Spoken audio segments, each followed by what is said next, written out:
আসসালামু আলাইকুম। আমাদের আজকে আলোচনার বিষয় হচ্ছে রাইট ফর্ম অফ ভার্বস। আজকে শুধুমাত্র 4টি সূত্রের মাধ্যমে আমরা right form of verbs totally শিখতে পারবো। কি অবিশ্বাস্য মনে হচ্ছে? হ্যাঁ, অবিশ্বাস্য হলেও সত্য যে শুধুমাত্র 4টি সহজ সূত্রের মাধ্যমে আপনারা রাইট ফর্ম অফ ভার্বস শিখতে পারবেন। জীবনে তো কত সূত্রই শিখলেন, কিন্তু right form of verbs are শিখতে পারলেন না। তাহলে চলুন ভিডিওটি কাট না করে শুরু থেকে শেষ পর্যন্ত দেখে নেওয়া যাক।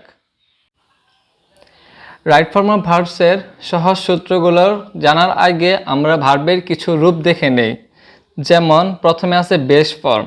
বেস ফর্ম হচ্ছে কোনগুলা? ভার্বের 1 নম্বর রূপ যেগুলো সেগুলো হচ্ছে ভার্বের বেস ফর্ম। যেমন ইট, গো, এগুলো হচ্ছে কি বেস ফর্ম। তারপর আরেকটা ফর্ম আছে যেটাকে আমরা বলি ভার্ব টু বা পাস্ট ফর্ম। যেমন ইটের পাস্ট হচ্ছে এট, গোর পাস্ট হচ্ছে ওয়েন্ট, এবং 3 নম্বরে যেটা আছে সেটা হচ্ছে ভার্বের 3 নম্বর রূপ বা পাস্ট পার্টিসিপল। যেমন ইট, এট, ইটেন, গো, ওয়েন্ট, গন। কি এইগুলো তো আমরা সবাই পারি, ঠিক না? তারপর হচ্ছে কি এস বাই এস ফর্ম। এটা কোনটা? এটা হচ্ছে কি ভার্বের সাথে ভার্ব ওয়ানের সাথে এস বাই এস যোগ হয়। এটা কখন হয়? যখন থার্ড পারসন সিঙ্গুলার নাম্বার থাকে ভার্বটা, তখন সে ভার্বের সাথে কি হয়? এস বাই এস যোগ হয়। যেমন ইটস, গোস, এটসেট্রা। আর ভার্বের জিরান্ড ফর্ম হচ্ছে কোনগুলো? ভার্বের সাথে যদি আইএনজি যোগ হয় তাহলে সেটাকে বলা হচ্ছে ভার্বের জিরান্ড ফর্ম। যেমন ইটিং, গোয়িং। এবং আরেকটি ফর্ম আছে সেটা হচ্ছে ইনফিনিট ফর্ম। সেগুলো হচ্ছে কি টুর সাথে হচ্ছে ভার্ব ওয়ান। যেমন টু গো, টু ইট, এগুলো হচ্ছে কি ইনফিনিটিভ ফর্ম। তো আমরা এগুলা সবাই মোটামুটি জানি। এবার হচ্ছে কি আমরা এই ভার্বগুলো যে শিখলাম সে ভার্বের রূপগুলো দেখব। যেমন টু বি ভার্ব কোনগুলো? টু বি ভার্ব হচ্ছে am, is, are, was, were, shall be, will be, have been, has been, shall have been, will have been, etcetera. আর টু হ্যাভ ভার্ব কোনগুলো? Have, has, had, shall have, will have, এগুলো হচ্ছে কি to have verb. এবং to do verb কোনগুলো? Do, does, did, এগুলো হচ্ছে two do verb. তারপর হচ্ছে শিখব কিছু সেমি মডেল ভার্ব এবং হচ্ছে সেমি মডেল ভার্ব। যেমন shall, should, will, would, can, could, may, might, must, need, dare, use to, ought to, am to, are to, is to, was to, are to, have to, has to, had to, etcetera. এবার আসি শুধুমাত্র সেই 4টি সূত্রতে, যেই 4টা সূত্রের মাধ্যমে আমরা রাইট ফর্ম অফ ভার্ব শিখব। তো সূত্র নাম্বার 1 হচ্ছে কি মডেল রিলেটেড, অর্থাৎ প্রশ্নে যদি মডেল থাকে তাহলে চোখ বন্ধ করে উত্তর দিতে হবে কি মডেলের সাথে ভার্ব 1, মডেলের সাথে বি প্লাস ভার্ব 3, মডেলের পর যদি হ্যাভ থাকে তাহলে হবে কি ভার্ব 3। এখন আমরা সেই 1 নম্বর সূত্রের উদাহরণটা দেখে নেই। যেমন she might have hear to name of S R K. এখানে কি হেয়ার আছে, তো হেয়ার হবে কি হেয়ার্ড। খেয়াল করলে দেখতে পারবো কি উপরের সূত্রতে বলা আছে কি মডেল প্লাস হ্যাভ থাকলে ভার্ব 3 হবে। এজন্য হেয়ারের জায়গায় হেয়ার্ড হয়েছে, কারণ মাইট হচ্ছে কি মডেল, আর মাইটের পরে কি আছে? হ্যাভ আছে। যে এখানে হচ্ছে মাইট হচ্ছে কি মডেল ভার্ব, আর মডেলের পরে কি আছে? হ্যাভ আছে। তাহলে কি মডেলের পরে যদি হ্যাভ থাকে তাহলে কি হবে? সরাসরি ভার্বের 3 নম্বর রূপ হবে। তাই হেয়ারের 3 নম্বর রূপ হচ্ছে কি হেয়ার্ড। তারপর হচ্ছে কি 2 নম্বর আরেকটা উদাহরণ দেখি। It can easily be solve within second. এখানে হচ্ছে কি এখানে হচ্ছে ক্যান আছে, ক্যানের পর হচ্ছে কি ইজিলি ভার্বের 1 আছে।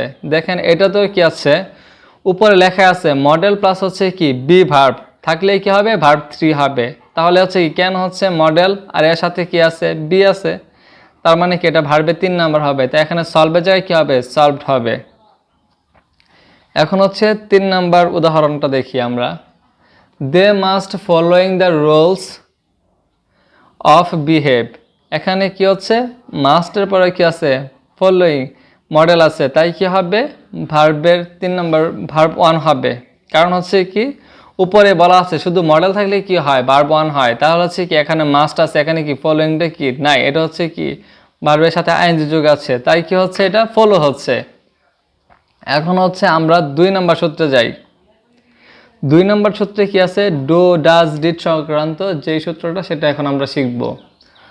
তো টু ডু ভার্বের সাথে যদি ভার্ব টু ডুর সাথে হচ্ছে কি ভার্ব ওয়ান হবে। 2 নাম্বার হচ্ছে কি টু হ্যাভ ভার্বের সাথে কি হবে ভার্ব থ্রি হবে।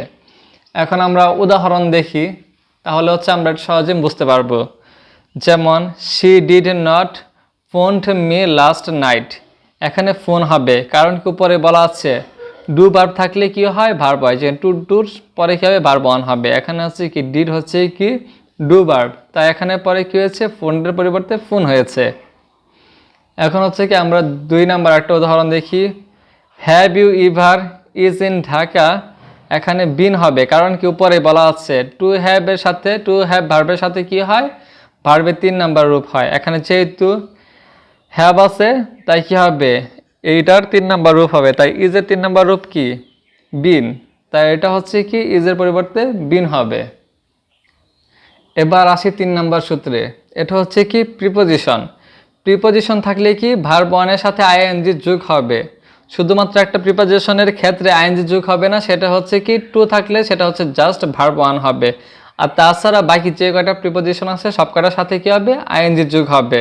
এখন আমরা উদাহরণ দেখি, যেমন টু এখন হচ্ছে কি buy a pen she went to New Market, তো এখানে কি হবে বাই, বাইয়ের হবে কি দেখেন এখানে বাই বাই হবে কারণ হচ্ছে কি জাস্ট টু এর পরে ভার্ব ওয়ান হয়, তাই যা আছে তাই থাকবে।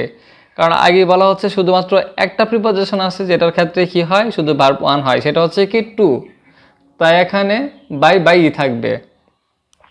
এখন হচ্ছে 2 নম্বর উদাহরণ। For buy a pen she went to New Market, এখানে কি হবে বাইং হবে কারণ কি প্রিপোজিশন টু থাকলেই শুধুমাত্র বাই হতো, যেহেতু এখানে টুর পরিবর্তে অন্য প্রিপোজিশন আসছে সেটা হচ্ছে কি ফর, তাই প্রিপোজিশন অন্য যে কোনো প্রিপোজিশন থাকলেই কি হবে আইএনজি যোগ হবে, তাই ফর একটি প্রিপোজিশন, তাই এর ক্ষেত্রে কি হয়েছে বাইয়ের সাথে আইএনজিটা যোগ হয়েছে। এবার হচ্ছে আমাদের 4 নম্বর সূত্র এবং সর্বশেষ সূত্র, সেটা হচ্ছে কি বি ভার্ব সংক্রান্ত যে সূত্র। তো টু বি ভার্ব থাকলে ভার্ব ওয়ানের সাথে আইএনজি হবে। এখানে মনে রাখতে হবে যে অ্যাক্টিভ ভয়েস হলে সাবজেক্ট নিজে ভার্বের কাজ করে। আর হচ্ছে কি টু বি ভার্বের সাথে কি হবে ভার্বের 3 নম্বর রূপ হবে। এক্ষেত্রে প্যাসিভ ভয়েস হলে সাবজেক্ট অলস থাকে, যেমন sugar is import from Brazil, এখানে কি হবে ইম্পোর্টেড হবে কারণ এখানে সাবজেক্ট অলস, কারণ চিনি ব্রাজিল থেকে আনা হয়, এটা নিজে থেকে আসে না, এটাকে কেউ আনতে হয়। কারণ হচ্ছে কি চিনি তো আর নিজে নিজে হেঁটে হেঁটে আসতে পারে না, তাই এটাকে যেহেতু কেউ নিয়ে আসছে তাই বি ভার্বের পরে কি হবে ভার্ব 3 হবে, তাই ইম্পোর্ট একটা ভার্ব এর সাথে কি হবে ভার্বের 3 নাম্বার ফর্ম হবে, তাই সেটা হচ্ছে কি imported. Government is import sugar from Brazil, এখানে কি হবে ইম্পোর্টিং হবে।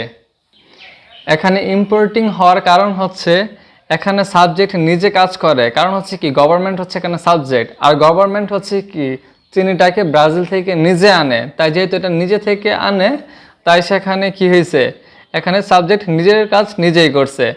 তো এই হচ্ছে আমাদের 4টা সহজ সূত্র, এই 4টা সূত্র পারলেই 5-এ 5 পাওয়া সম্ভব।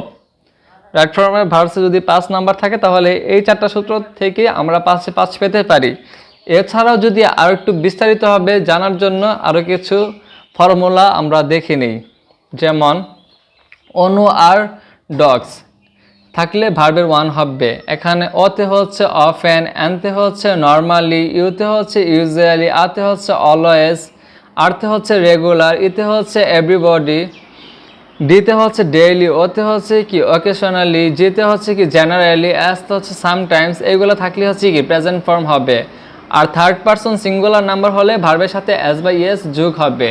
এখন আমরা উদাহরণ দেখে নিই, যেমন they visited the place often, এখানে ভিজিট হবে। She attend my class regularly, এখানে অ্যাটেন্ডস হবে কারণ কি she third person singular number. তারপর হচ্ছে ওয়াই এ এল ও এল এ এল এ কিংবা অতীতের কিছু থাকলেই সেখানে ভার্বের 2 নাম্বার ফর্ম হবে, যেমন ওয়াইতে হচ্ছে ইয়েস্টারডে, এতে হচ্ছে এগো, এলোতে হচ্ছে কি long time, long long ago, লাতে হচ্ছে লাস্ট টাইম, লাস্ট ইয়ার, এইগুলা।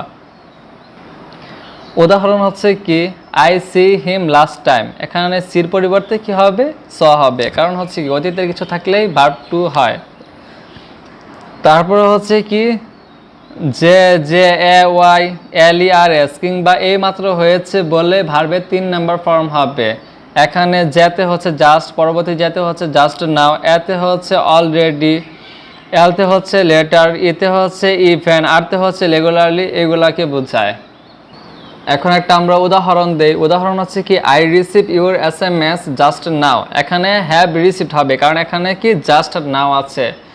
তো এই ছিল আমাদের রাইট ফর্ম অফ ভার্বস এর সহজ 4টি টেকনিক, যে টেকনিকের মাধ্যমে আমরা খুব সহজে রাইট ফর্ম অফ ভার্ব শিখতে পারি।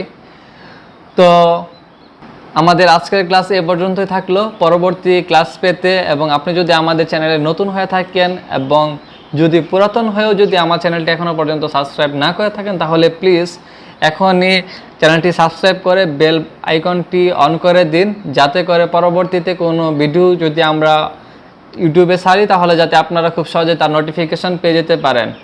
তো এতক্ষণ থাকার জন্য ধন্যবাদ সবাইকে।